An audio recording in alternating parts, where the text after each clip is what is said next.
Okay, so starting off my look, I am just putting down a base, and you can use any foundation you want for this.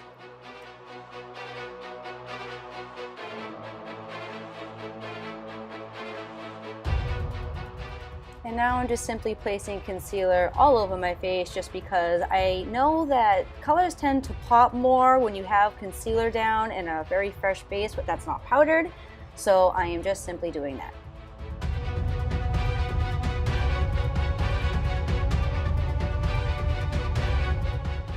And now I'm just taking this bright pink color and simply shading in below my eye and really trying to pack on that pigment.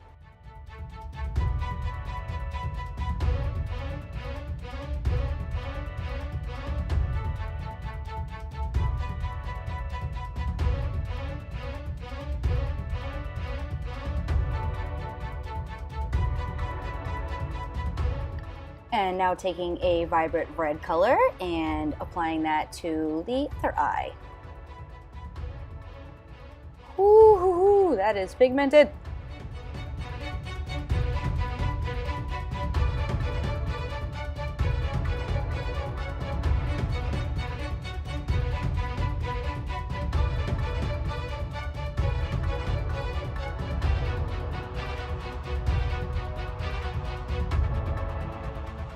After that, I am taking blue and I am going to apply this to my lid.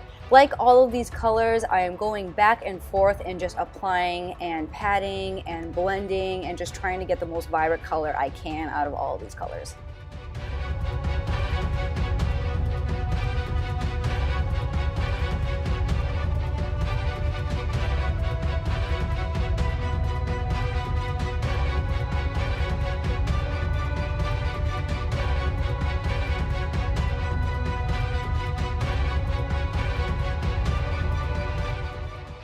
Okay, so now I am taking the same pink brush that I used for my right eye, and I am using that to shadow my nose for a contour. Contour is very big in this look, so I'm trying really hard to accentuate the look and the shape of my nose and my cheekbones. So try to go in as much as you can without trying to, you know, absolutely overdo it. Okay, so now for the fun part. We're gonna take this purple color and we're gonna start our contour. So I wanted to basically hollow out my cheeks and basically give me a very sculpted and lifted cheekbone.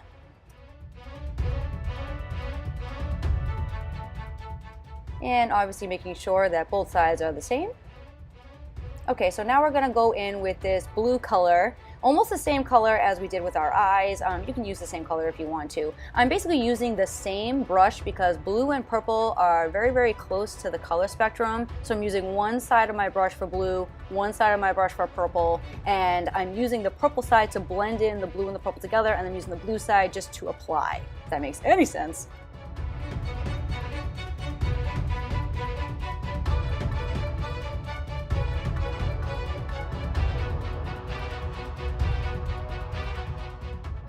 Okay, so this next part really doesn't count because you can't really see it with my wig on, but I'm going to show you anyway that I had proceeded the rainbow up to my forehead.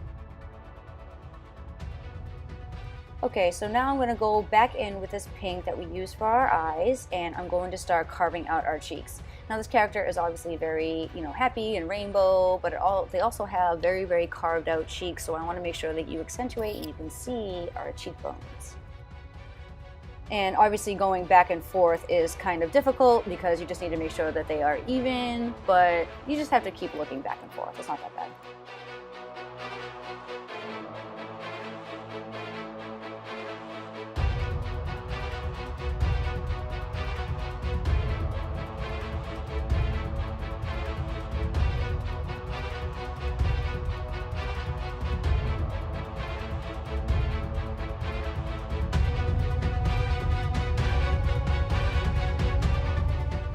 Okay, so now I'm going to go in with any kind of orange color, and I'm going to basically create like a little sunset between the orange and the pink.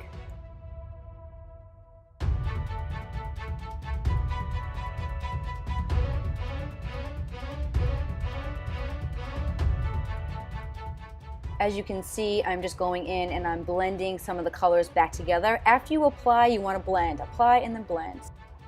Okay, so now I'm going in with the orange on my jawline, and I'm just carving out my jaw. And later on, you will see that I also add yellow underneath my jaw as well. I did add the yellow to the very, very ends of the orange underneath my jawbone. Remember, after you apply these colors, you want to blend them. So right now, you know, these shapes on my face look kind of crazy, but I'm also going to, you know, blend them in a little bit more so they won't look as harsh. Okay, so our hatter needs eyebrows. So since I didn't want to draw on brown eyebrows, I thought it'd be better to actually get some bushy eyebrows from the same wig that I will be wearing. So I decided to go with a red because the hatter usually has red hair, so I thought this would be a very, very good idea.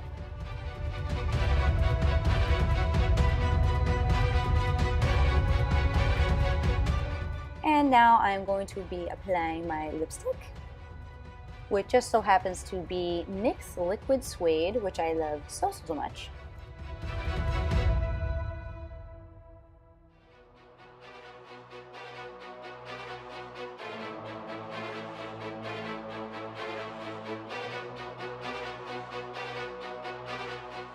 And the reason why I am applying two is because, you know, one color just isn't good enough. You need to have dimension, you need to have personality. I don't know, you just can't have more than, you have to have more than one, people.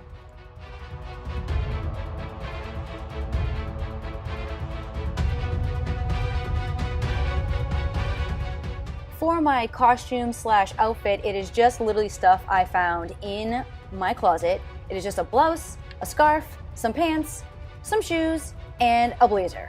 I also made everything that you see on me. I did not make my wig, but putting on my wig right now.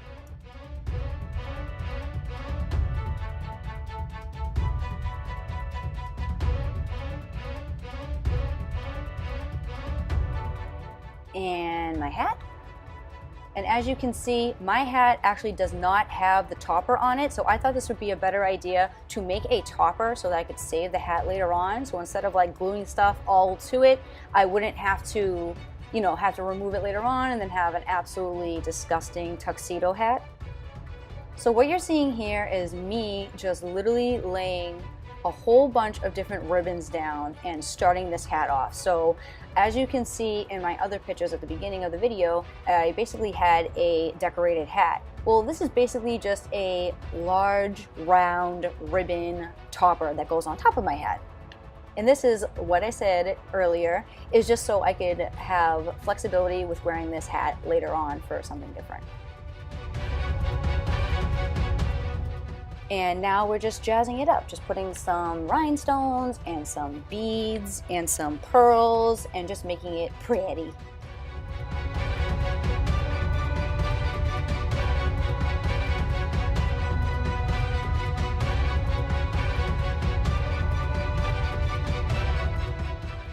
Okay, so after doing the top of the hat, I realized that the bottom of the hat, just being all plain and black, just was not enough. I had to make it bright and beautiful and kind of creepy and scary at the same time because, you know, we are dealing with a like Tim Burton kind of character-esque.